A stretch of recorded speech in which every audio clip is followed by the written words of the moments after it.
राम जन्मभूमि आंदोलन में मुख्य भूमिका निभाने वाले रामविलास वेदांती ने जल समाधि ली।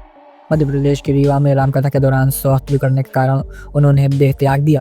वेदांती न केवल एक धार्मिक गुरु थे बल्कि ऐसे कुशल राजनेता भी थे। उन्होंने उत्तर प्रदेश की राजनीति में राजा रजवाड़ों के उस किले को ध्वस्त किया था जिसे अभेद्य माना जाता था।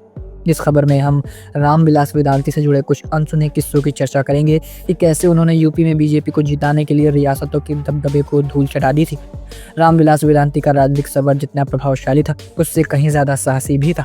पूर्वांचल की राजनीति में एक दौर ऐसा था जब कई लोकसभा सीट और जिले में राजा रजवाड़ों का सिक्का चलता था। ऐसे में भारतीय जनता पार्टी वहां अपनी जड़ें जमाने की कोशिश तो कर रही थी, लेकिन राजघरानों के प्रभाव के आगे जीत का दरवाजा नहीं खुल पा रहा था। ऐसे में बीजेपी को एक ऐसे चेहरे की जरूरत थी जो न केवल धार्मिक हो बल्कि जनता के बीच सीधा संवाद कर सके।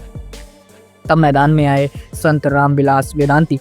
यह उस दौर की घटना है जब 1996 और 98 के वक्त राम मंदिर आंदोलन अपने प्रचंड पर था। बाबरी विध्वंस के बाद बहुत कुछ बदल चुका था।